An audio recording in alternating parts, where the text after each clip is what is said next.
저는 오늘 마태복음 20장 1절에서 16절을 본문으로 하나님이 불공평하다고 느껴질 때라는 제목의 하나님 말씀을 나누겠습니다.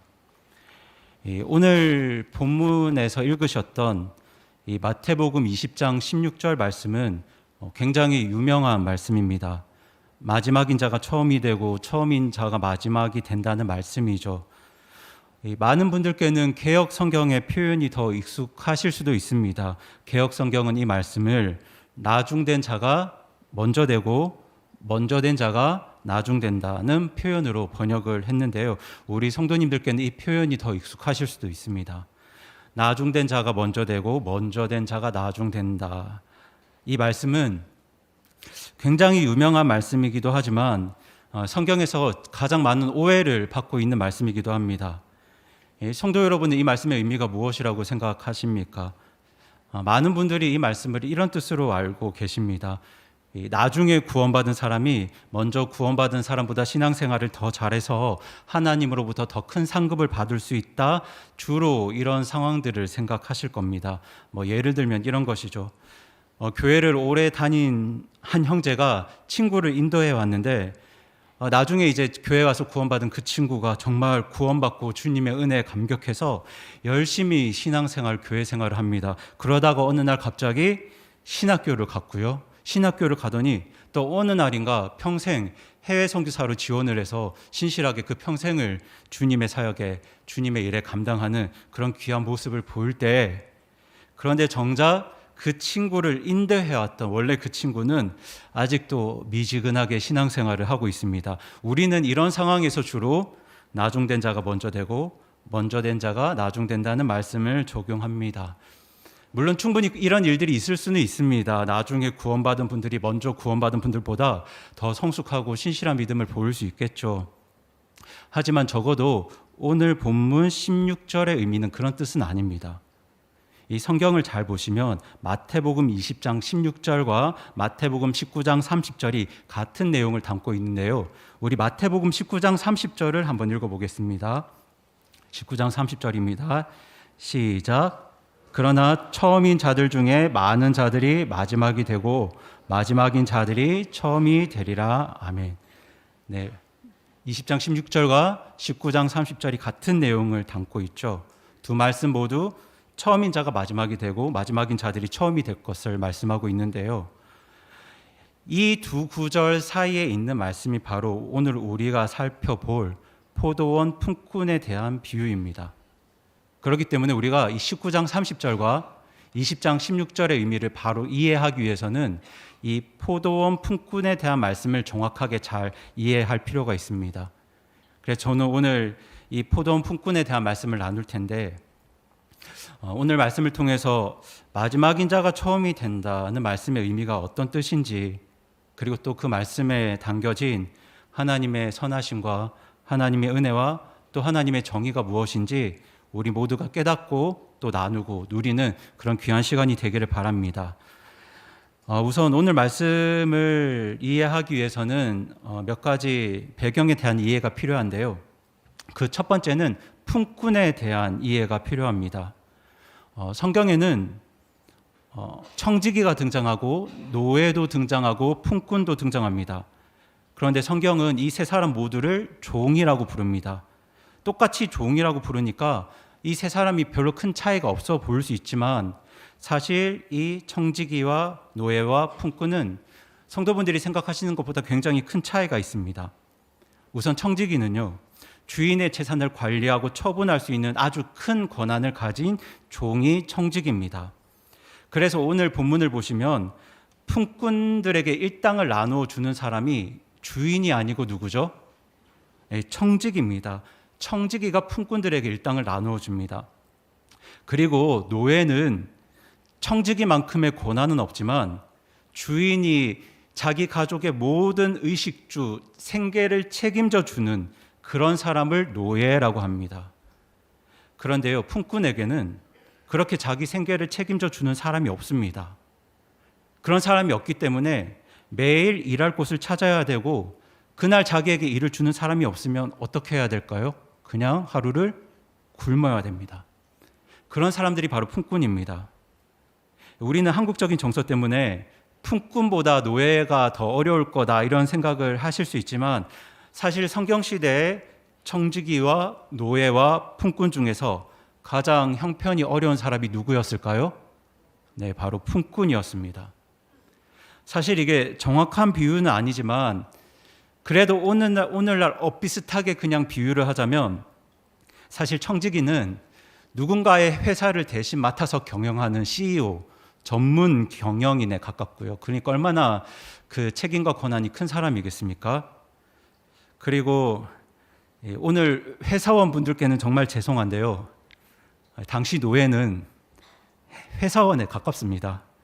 왜냐하면 회사원은 회사가 어느 정도 나의 가족의 삶을 다 책임져 주고 4대 보험이나 복지도 제공해 주기 때문에 물론 자유의 차이는 있겠지만 노예는 오늘날 회사원에 더 가까운 분들이고요. 누군가 자기 생계를 책임져 주는 대상이 있는 것이죠.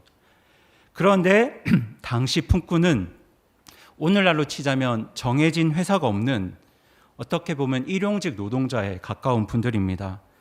그 매일 새벽 인력 시장에 나가서 일을 받지 못하면 그날 굶을 수밖에 없는 그런 분들이 바로 품꾼이었습니다. 때문에 예수님 당시에 가장 가난하고 불안정한 삶을 살았던 사람들이 품꾼이었는데요.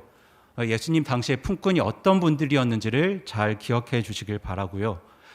다음으로 살펴볼 건 바로 1데나리온에 관한 것입니다.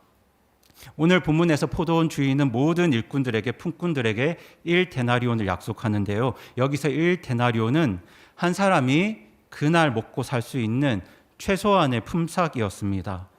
오늘날로 치자면 최저시급에 준하는 하루 일당으로 볼 수 있지만 당시에 하루를 살기 위해서 최소한으로 필요한 돈이 바로 1데나리온입니다.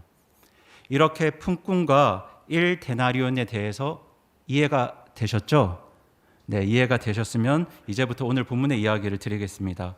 사실 오늘 본문의 내용은 어렵지 않습니다. 오늘 본문에서 포도원 주인은 품꾼을 부르러 밖에 나갑니다. 성경의 기록대로는 아침 일찍 3시, 6시, 9시, 11시 이렇게 적어도 5번 품꾼을 부르기 위해서 나갔죠. 그런데 이제 성경에 기록된 이 유대인들의 시간이 지금 우리의 시간과 조금 다릅니다. 그래서 이때의 시간들을 지금 시간에 맞추어 정리를 해드리면요. 주보에도 있지만 아침 일찍은 몇 시라고 되어 있죠? 새벽 6시고요. 3시는 오전 9시, 6시는 지금의 정오이고 9시는 지금의 오후 3시입니다. 그러면 이제 성경에서 말하는 11시는 몇 시일까요? 네, 오후 5시입니다. 감사합니다. 그러니까 이제 포도원 주인은 자, 언제 나갔습니까? 새벽 6시에 한번 나갔죠. 오전 9시에 나갑니다. 정오에 나갑니다. 오후 3시에 나갑니다. 오후 5시에 나갑니다. 이렇게 적어도 5번을 품꾼을 부르기 위해 시장에 나갔습니다. 물론 주인이 불렀다고 해서 모든 품꾼이 다 그 포도원에 온 건 아닙니다. 이 본문 4절을 보시면요. 주인이 많은 사람들을 불렀지만 많은 사람들이 그 부름에 응하지 않고 다 자기 길로 갔습니다. 하지만 주인의 부름을 받고 포도원에 온 품꾼들은 언제 일을 시작했든 상관없이 저녁까지 일을 했는데요. 이 저녁 시간이 우리 시간으로 오후 6시입니다. 그러니까 새벽에 일한 사람도 12시에 일 시작한 사람도 5시에 일 시작한 사람도 몇 시에 일을 끝냈습니까? 오후 6시에 일을 끝냈습니다. 일을 시작한 시간은 달랐지만 일을 끝낸 시간은 다 같았습니다. 다시 한번 말씀드리면 그러면 새벽에 시작한 사람은 몇 시간 일했을까요? 지금까지? 12시간 일했겠죠? 9시에 일한 분들은요? 9시간 일했을 거고 정오에 일을 시작한 분들은 6시, 오후 3시에 일을 시작한 분들은 3시간 일했을 거고요. 마지막에 부름을 받은 사람, 그러니까 오후 5시에 부름을 받은 사람은 몇 시간만 일했을까요? 네, 딱 1시간만 일했습니다. 그렇게 이제 저녁 6시가 되었을 때 주인이 청지기를 불러서 이제 품꾼들에게 일당을 주라고 합니다. 그런데 그때 제일 먼저 일당을 받는 사람이 새벽에 온 사람이 아니고 오후 5시에 온 사람입니다. 몇 시간만 일한 사람이죠? 네, 1시간만 일한 사람. 그것도 가장 마지막에 온 사람에게 가장 먼저 일당을 지급하라고 합니다. 1데나리온을 약속했으니까 1데나리온을 줍니다. 그리고 그 다음으로 3시간 일한 사람, 6시간 일한 사람, 9시간 일한 사람, 12시간 일한 사람들에게 순서대로 일당을 지급합니다. 그런데 문제는 여기서 가장 먼저 일당을 받은 사람이 1시간 일한 사람이잖아요. 1시간 일한 사람이 얼마를 받았습니까? 1데나리온을 받으니까 뒤에서 일당 받기를 기다리는 사람들이 그 모습을 보고 이제 기대를 하는 거죠.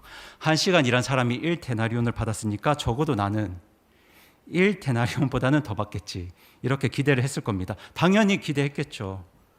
그런데 주인이 얼마를 줍니까? 약속한 대로 1데나리온만 줍니다. 그러니까 이 품꾼들이 불평합니까? 불평을 하죠. 불평을 하는데 저 같아도 불평했을 것 같습니다. 약속은 그렇게 했지만 이렇게 주는 걸 보고 불평했을 것 같은데 어떻게 불평을 하는지 우리 마태복음 20장 12절 말씀 같이 다시 한번 읽어보겠습니다. 네, 시작. 이르되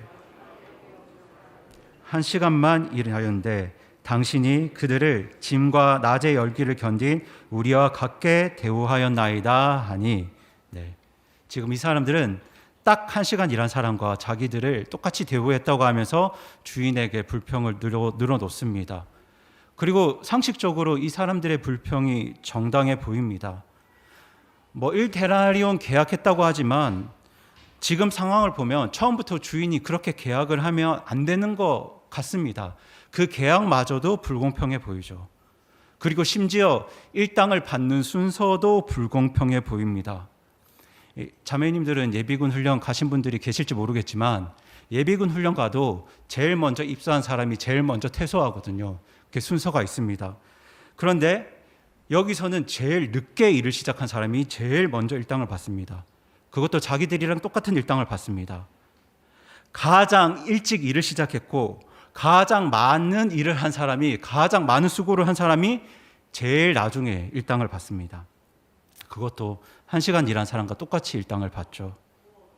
지금 이 상황이 19장 30절과 20장 16절에서 말씀하는 마지막인 자가 처음이 되고 처음인 자가 마지막이 되는 상황입니다. 이해가 되시는가요? 네. 가장 나중에 일을 시작한 사람이, 가장 일을 적게 한 사람이 가장 먼저 보상을 받고, 가장 일을 일찍 시작한 사람이, 가장 많이 수고한 사람이 가장 나중에 똑같은 보상을 받는 것. 그 보상도 일한 만큼의 보상이 아니라는 것. 그것이 바로 마태복음 20장 16절 말씀과 19장 30절에 기록된 처음인 자들이 마지막이 되고 마지막인 자들이 처음이 된다는 말씀의 뜻입니다.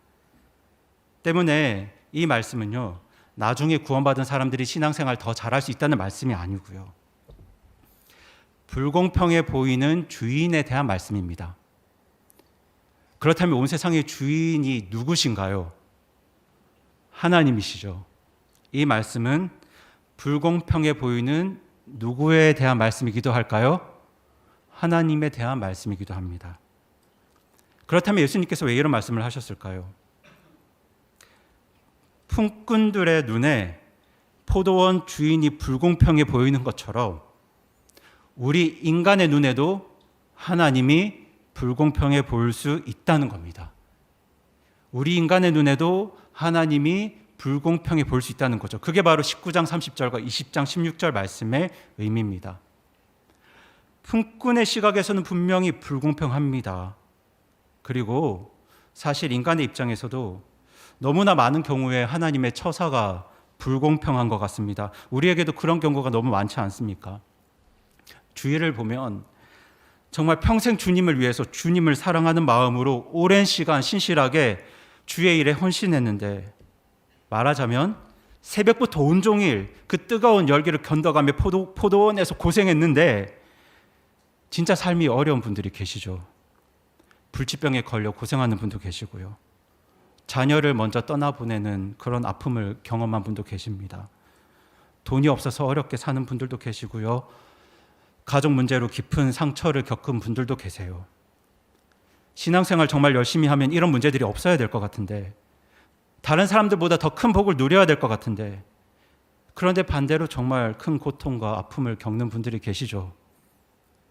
그런데 반면에 그렇게 신앙생활 열심히 하지 않는데 대충 하는 것 같은데 진짜 모든 일이 잘 풀리는 것처럼 보이는 성도분들도 계십니다.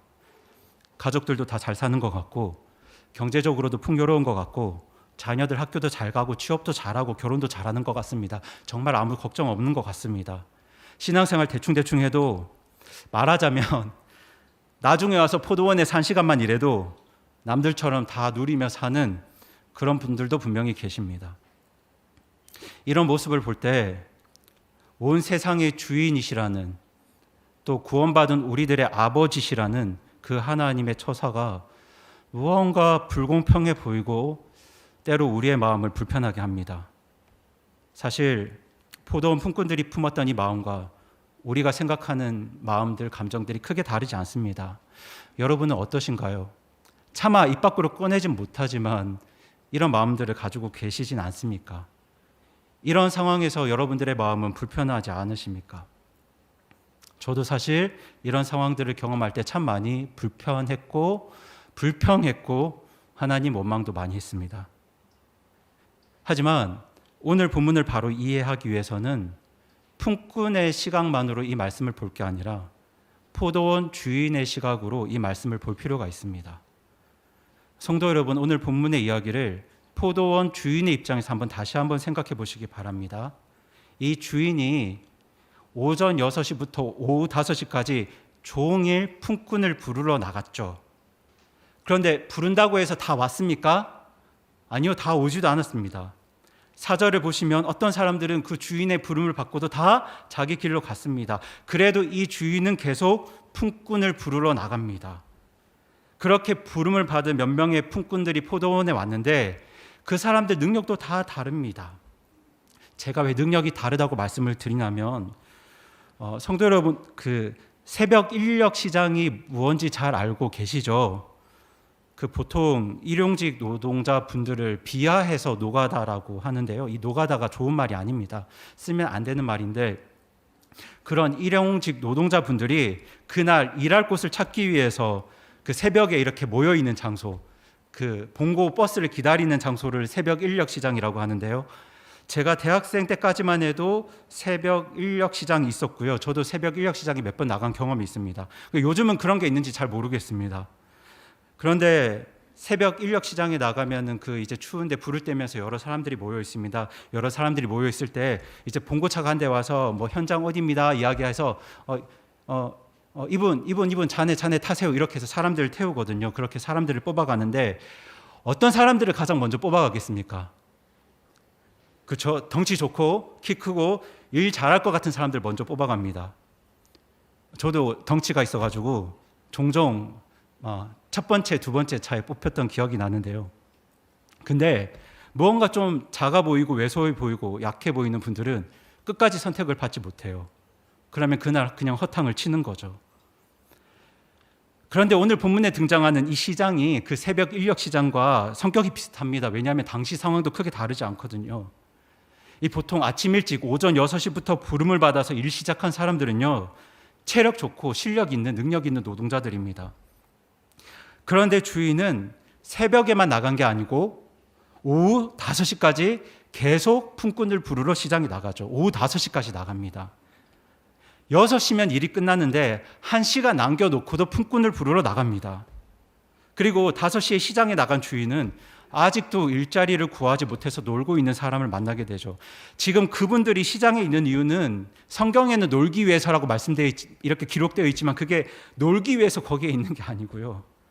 아무도 아직 그들을 고용하지 않았기 때문에 거기 있는 겁니다. 6절을 보십시오. 6절에서 주인이 이렇게 묻죠. 너희는 어찌하여 온종일 여기서 놀고 서 있느냐라고 주인이 묻는데요. 그런데 그때 그들이 어떻게 대답합니까? 우리 7절 말씀 같이 한번 읽어보겠습니다. 7절입니다. 시작. 그들이 그에게 이르되 아무도 우리를 고용하지 아니하였기 때문이니이다 하니 그가 그들에게 이르되 너희도 포도원에 들어가라. 무엇이든 정당한 것을 너희가 받으리라 하니라. 아멘. 지금 읽으신 것처럼요, 마지막에까지 시장에 남아있는 사람들은 아무도 찾지 않는 능력 없는 사람들이었습니다. 일 제대로 못하는 사람들이었습니다. 그날 일자리를 구하지 못해서 하루 종일 굶어야 하는 사람들이었습니다. 그런데 이 포도원 주인은 그 사람들과도 1데나리온을 계약하고 그들을 자기 포도원으로 불러들입니다. 그리고 그들이 딱 1시간만 일했지만 그들에게도 1데나리온을 줍니다. 12시간 일했던 능력 있는 품꾼에게도 1데나리온을 주고 1시간만 일했던 능력 없는 품꾼에게도 1데나리온을 주었습니다. 그리고 오늘 본문 4절을 보시면요, 그렇게 주인이 준 대가가 정당한 것이라고 말씀합니다. 정당하다고 말씀해요. 여기서 정당하다와 같은 말이 의롭다라는 말인데요, 지금 성경은 이 주인의 보상이 정당하고 의롭다고 말씀하고 있습니다. 그런데 성경이 왜 이런 주인의 처분을 의롭다고 말하겠습니까? 그 이유는 바로 이 주인의 마음과 의도에 있습니다. 성도 여러분, 잘 생각해 보시기 바랍니다. 지금 주인이 품꾼들을 불러서 일을 시키는 이유가 자기 사업 때문인 것 같습니까? 돈 벌려고 품꾼을 부르고 있는 것 같습니까? 예, 아닙니다, 여러분. 지금 주인이 품꾼을 부르는 이유는요, 자기 사업 때문이 아닙니다. 자기 수익 때문이 아니에요. 지금 포도원 주인이 품꾼을 부르고 있는 이유는요, 먹을 것이 없어서 하루 종일 굶어야 되는 그 사람들을 향한 은혜와 긍휼입니다. 만약에 정말 주인이 자기 사업하려고 품꾼을 불렀다면요, 적어도 오후에는 시장에 나가면 안 됩니다. 시장에 나가서 그 사람들 부르면 그게 돈이 되겠습니까? 안 되겠습니까? 안 됩니다. 1시간 일해놓고 하루 일당 주는 게 어떻게 득을 보는 겁니까? 손해보는 거죠. 주인이 자기 사업 위해서 포도원 품꾼들을 불렀다면 오후 5시에는 사람들 부르러 나가면 안 됩니다. 그냥 아침 일찍 하루 온종일 일할 수 있는 그렇게 일 잘하는 사람들만 불러서 써야지, 그렇게 아무도 찾지 않는, 일 못하는, 일 못할 것 같은, 1시간밖에 일하지 못하는 그런 사람들 부르면 안 됩니다. 하지만 이 포도원 주인은 그런 사람들을 부릅니다. 약한 자들을 부릅니다. 능력 없는 자 부릅니다. 이유가 뭐겠습니까? 그들을 살리고 싶었고 그들을 먹이고 싶었기 때문입니다. 아무데도 의지할 곳 없는 사람들, 아무도 책임져 주지 않는 사람들, 내가 지금 불러서 일 시키지 않으면, 일당 주지 않으면 오늘도 굶어야 하는 사람들, 그 사람들 살리고 먹이기 위해서 이 주인이 하루 종일 품꾼을 부르러 나갑니다. 그리고 성경은 그러한 주인의 처사가 선하다고 말씀합니다. 성도 여러분 보시기에도 이 주인이 선한 것 같습니까? 네, 선한 것 같죠. 그러면 우리가 이 시각으로 우리 하나님에 대해서 생각해 보았으면 합니다. 구원받은 우리 성도들은 하나님을 사랑합니다. 우리 모두가 하나님을 사랑하죠. 그런데 때로는 하나님께서 진짜 불공평하다고 느껴질 때가 있습니다. 아까도 말씀드렸지만 내가 정말 하나님 위해서 수고한 것이 정말 많은데 다른 지체들에 비해서 내가 복을 덜 누리는 것 같을 때, 뭔가 나의 일은 잘 안 되는 것 같을 때, 하나님이 내 기도에는 응답해 주지 않을 때 우리는 하나님이 불공평한 것 같습니다. 사실 그리스도인이 가장 힘들고 마음이 어려운 순간은요, 우리의 삶이 불신자들과 비교될 때는 아닙니다. 왜냐하면 불신자들은 결국 심판받고 불호수에 갈 사람들이니까 뭐 그 사람들이 아무리 잘 산다고 한들 뭐 그들과의 삶의 비교가 막 우리를 그렇게 힘들게, 우리의 마음을 어렵게 하진 않습니다. 근데 정말 마음이 어려울 때가 언제냐면요, 다른 구원받은 성도들과 나의 삶이 비교될 때입니다. 나는 정말 주님을 열심히 섬겼는데 진짜 그럼에도 불구하고 하나님이 내 삶에는 전혀 관심이 없는 것 같을 때, 하나님이 저분 기도는 잘 들어주는 것 같은데 내 기도는 전혀 들어주시지 않는 것 같을 때, 아니 저 형제 자매는 신앙생활 대충하고 예배도 잘 안 나오는데 모든 일이 다 평안하고 다 잘 풀리는 것 같은데 나는 이렇게 열심히 신앙생활을 해도 참 내 삶이 왜 이렇게 어려운지, 이런 상황 속에서 우리는 실망하고 낙심하면서 하나님께 불평합니다. 하나님 너무 불공평합니다. 어떻게 이럴 수 있습니까? 이런 마음이 계속되면 내가 이렇게 주님을 열심히 섬기고 또 교회를 세우기 위해서 정말 귀하게 드렸던 그 모든 것들이 아무런 의미가 없어 보입니다. 이게 무슨 의미가 있었나 싶습니다. 그래서 더 원망과 불평의 마음이 생깁니다.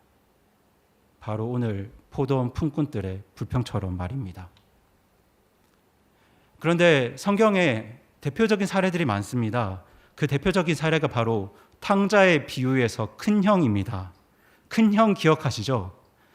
이 탕자의 비유에서 큰 형은요, 종들 때문에 낙심한 적이 없습니다. 종들 때문에 아버지를 원망한 적이 없어요. 누구 때문에 아버지를 원망합니까? 동생 때문에 아버지를 원망하죠. 형제 때문에 아버지를 원망합니다. 우리 교회를 치자면 내 옆에 있는 형제 자매 때문에 아버지를 원망하고 있는 거예요. 지금까지 자기는 아버지를 위해서 정말 열심히 일했는데 아버지는 자기 위해서 닭 한 마리 잡아준 적이 없거든요.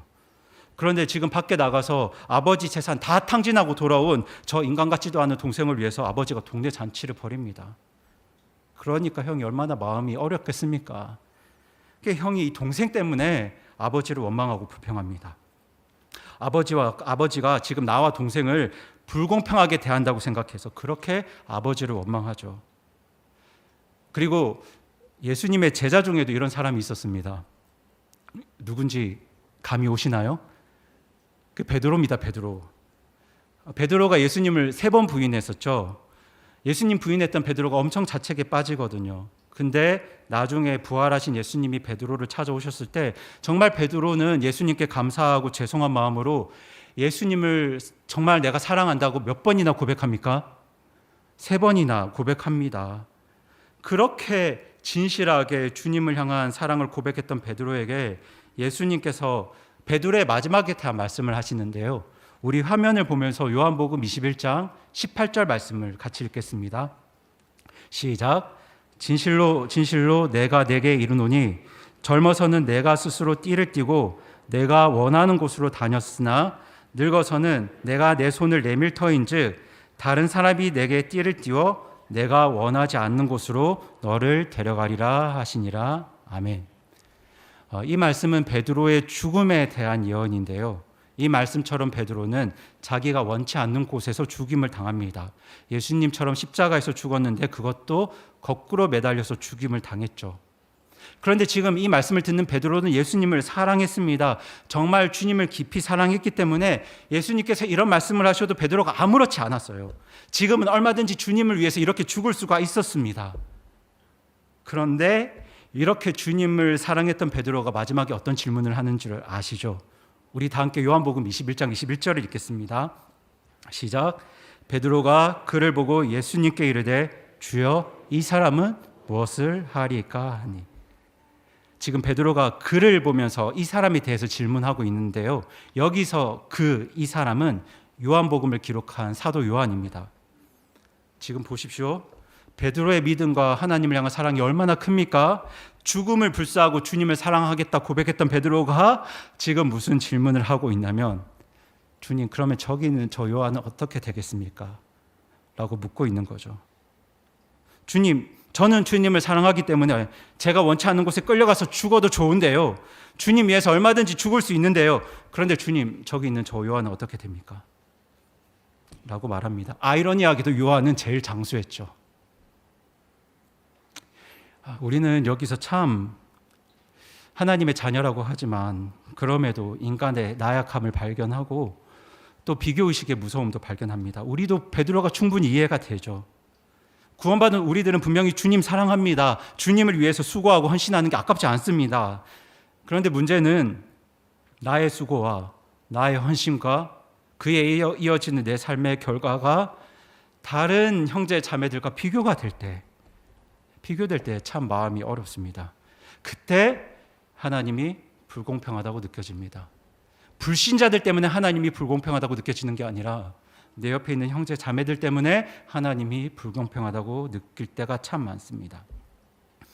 내가 이렇게 주님 위해서 수고하고 헌신해도 내 삶이 신앙생활 대충하는 저분들만 못하다면 이게 다 무슨 의미가 있습니까? 주님 너무 불공평한 거 아닙니까? 이렇게 말할 수 있겠죠. 탕자의 큰형처럼 요한을 질투했던 베드로처럼 우리 역시 하나님이 불공평하다고 느낄 때가 많습니다. 그런데 사실 오늘 이 포도원 품꾼에 대한 말씀도 누구의 질문에서 시작되었냐면 이 요한복음 21장에서 거슬러 올라간 똑같은 베드로의 질문에서 시작되었습니다. 베드로가 예수님께 이런 질문을 합니다. 우리 마태복음 19장 27절 같이 한번 읽어보겠습니다. 시작. 그때 베드로가 그분께 응답하여 이르되 보소서 우리가 모든 것을 버리고 주를 따랐사오니 그런즉 우리가 무엇을 얻으리까 하매. 지금 이게 무슨 질문이겠습니까? 주님, 제가 주님을 위해서 모든 것을 버리고 따랐는데 제가 무엇을 얻겠습니까? 라는 질문이죠. 무엇을 얻겠습니까? 지금 이 질문에서 이어지는 말씀이 바로 처음인 자가 마지막이 되고 마지막인 자가 처음이 된다는 말씀이고요. 이 질문에 이어지는 말씀이 바로 너희들이 포도원에서 일하는 동안에는, 그러니까 이 땅에서 일하는 동안에는 하나님의 처사가 불공평해 보일 수 있다는 말씀을 베드로에게 하고 계신 겁니다. 무엇을 얻겠습니까? 라는 질문에 포도원 품꾼의 비유로 하나님의 처사가 불공평해 보일 수 있다라고 말씀하십니다. 그런데요, 여기서 끝나면 정말 하나님이 불공평하신 분이죠. 그런데 우리 하나님이 불공평하신 분일까요? 불공평하신 분입니까? 아닙니다, 여러분.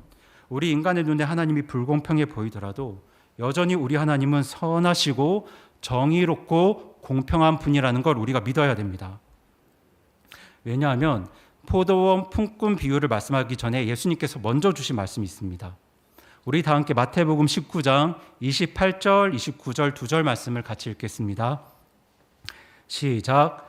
예수님께서 그들에게 이르시되 진실로 내가 너희에게 이르노니 다시 나게 하는 때 곧 사람의 아들이 자기의 영광의 왕좌에 앉을 때에 나를 따른 너희도 12왕좌에 앉아 이스라엘의 12지파를 재판하리라. 또 내 이름으로 인해 집이나 형제나 자매나 아버지나 어머니나 아내나 자녀나 토지를 버린 모든 자는 100배를 받고 또 영존하는 생명을 상속받으리라. 아멘. 포도원 품꾼에 대해 말씀하시기 전에 예수님께서 주신 말씀입니다. 이 말씀을 잘 보시기 바랍니다. 다시 나게 하는 때가 언제이겠습니까? 사람의 아들이 영광의 왕좌에 앉을 때라고 말씀하고 있죠. 그러니까 다시 나게 하는 때가 언제겠습니까? 바로 예수님이 재림하셔서 우리가 부활해서 그 주님의 왕국, 천년 왕국에 들어갈 때가 아니겠습니까? 그런데 그때 예수님이 뭘 약속하고 계시죠? 예수님의 이름으로 인해 집이나 형제나 자매나 아버지나 어머니나 아내나 자녀나 토지를 버린 모든 자는 몇 배를 받고요? 큰 소리로 말씀해 주실까요? 몇 배를 받죠? 100배를 받고 영존하는 생명을 상속받습니다.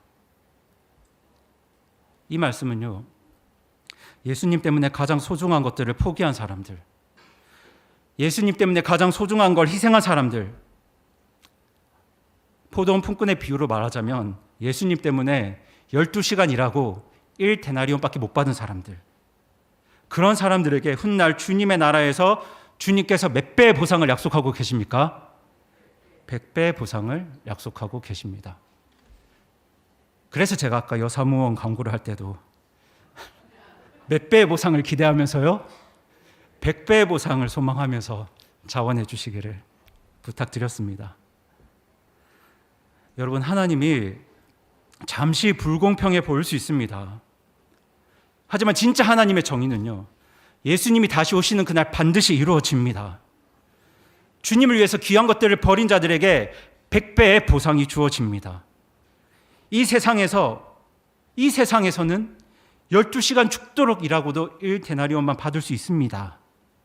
그럴 수 있습니다. 하지만 주님 다시 오시는 그날 하나님께서는 우리가 주님을 위해 일한 모든 것들, 작은 것 하나하나 잊지 않으시고 주님께서 몇 배를 보상하신다고요? 100배. 저는 이게 말씀 그대로 100배라고 믿습니다. 그 약속을 하시면서 이어지는 말씀이 포도원에서 일하는 동안에는 하나님의 처사가 불공평해 보일 수도 있다는 말씀을 하시는 겁니다. 그래도 성도 여러분, 우리 하나님 너무 신실하지 않으십니까? 아니, 오후 5시까지 그렇게 종일 품꾼을 부르러 나가는 그 포도원 주인을 볼 때 한 사람이라도 더 구원받게 하려고, 그래서 지금도 계속 열심히 사람들을 부르고 일하고 계신 그 하나님의 은혜와 신실하심이 보이지 않으십니까?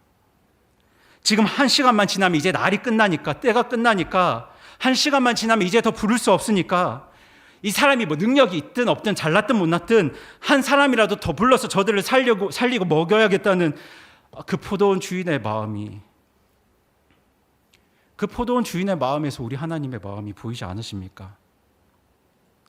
그러니까 여러분이 이런 하나님의 의와 은혜와 신실하심을 믿는다면 오늘 나를 향한 하나님의 처사가 잠시 불공평해 보이더라도요, 정말 하나님 향해서 제가 앞으로 말씀드리는 세 가지 믿음을 가지시기 바랍니다.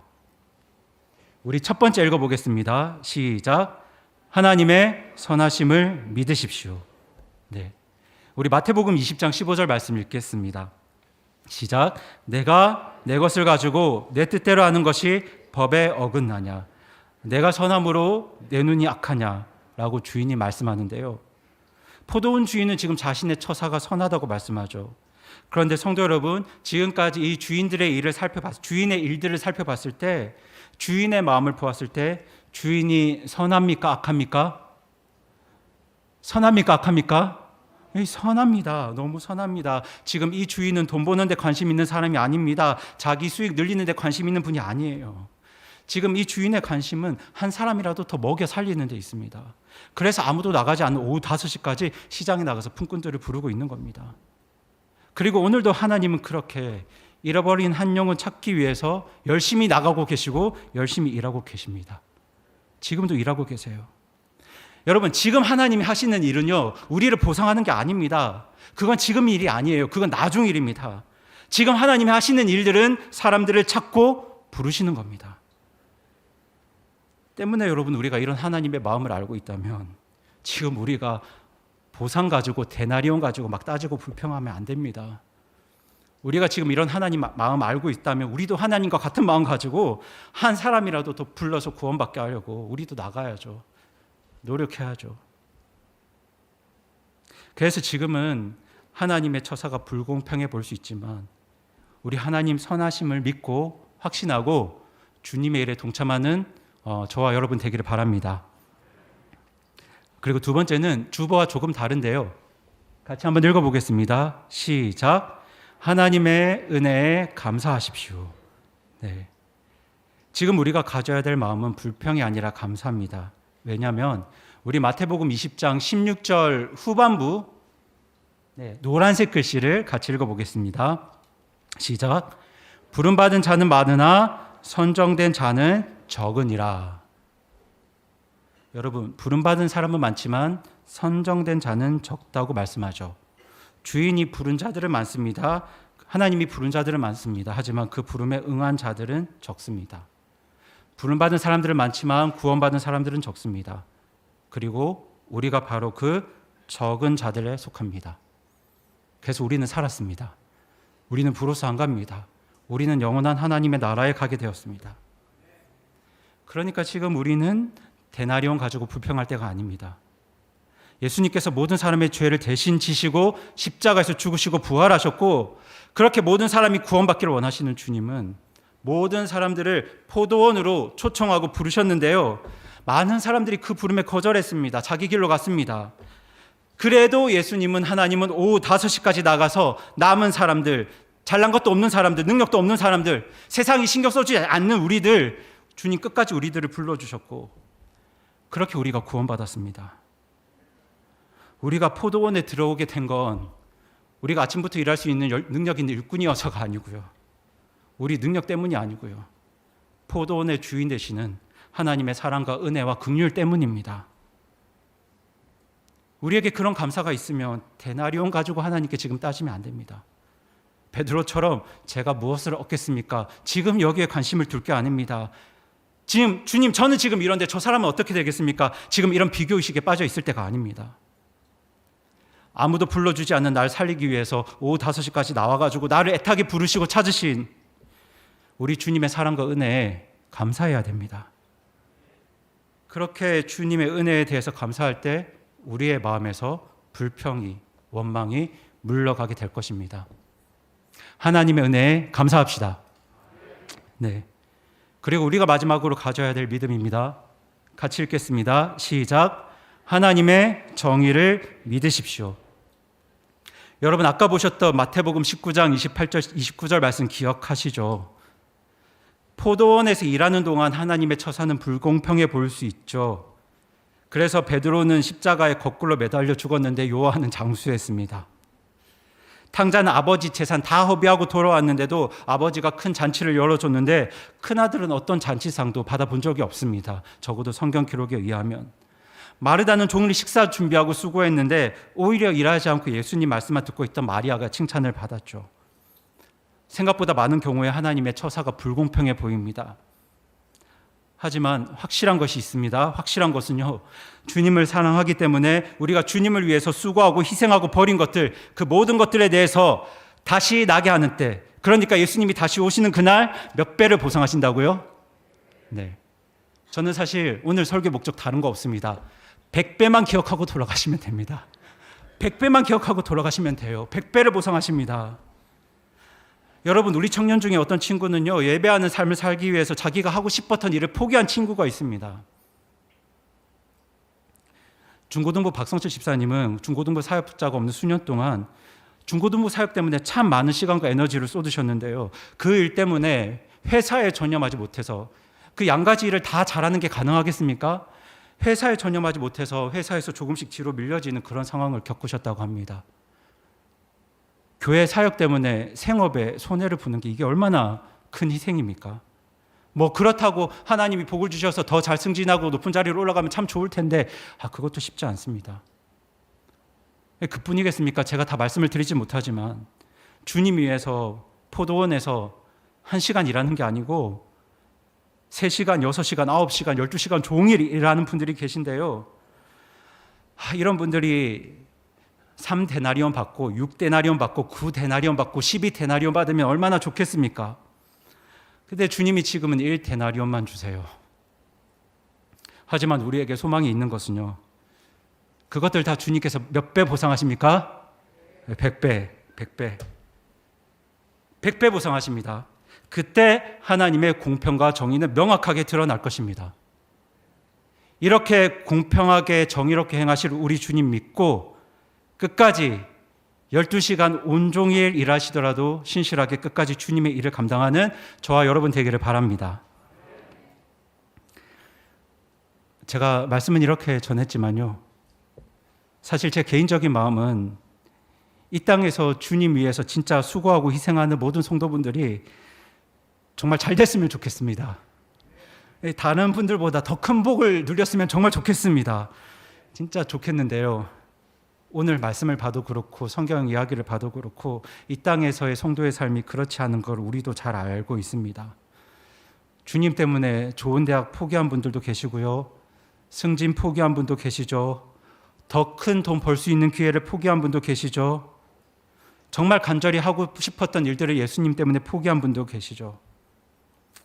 그리고 이 바람직한 상황은 아닌데 어쩔 수 없는 상황들 때문에 많은 주의 종들이, 목사님들이, 사역자들이 교회를 위해서, 자기 사역을 위해서 자기 가정을 희생하는 경우가 적지 않습니다. 그렇게 열심히 주님을 따르고 수고하고 희생했는데 하나님께서 주시는 게 1데나리온밖에 없는 것 같아요. 다른 지체들, 형제, 자매들보다 더 수고했는데 그들보다 덜 누리는 것 같습니다. 이때 우리는 하나님이 불공평하게 느껴지고, 더 나아가면 하나님은 날 사랑하지 않는 것처럼 생각도 됩니다. 하지만 오늘 본문은 품꾼의 시각과 다른 주인의 시각으로 하나님의 일들을 우리에게 설명하고 있죠. 우리 눈에 잠시 하나님이 불공평해 보일 수 있습니다. 충분히 그럴 수 있습니다. 하지만 성도님들 믿으시기 바랍니다. 여전히 우리 하나님은 선하시고 은혜로우시고 정의로우십니다. 지금 우리 삶이 잠시 불공평하게 느껴지더라도 선하고 의롭고 사랑이 풍성하신 우리 하나님 끝까지 믿으시기 바랍니다. 그리고 그 믿음으로 끝까지 주님을 위해서, 교회를 위해서 수고합시다. 네, 우리가 지금 누리는 게 1데나리온밖에 없더라도 아까 우리가 살펴본 것처럼 구원받은 것에 감사하면서, 그리고 훗날 주님의 나라에서 몇 배요? 네, 100, 큰 소리로 하겠습니다. 몇 배요? 네, 100배 보상받을 것을 소망하면서 끝까지 주님 따라가고 주님 일에 수고하는, 최선 다하는 저와 여러분, 우리 교회가 되기를 바랍니다. 이 시간 기도하시겠습니다.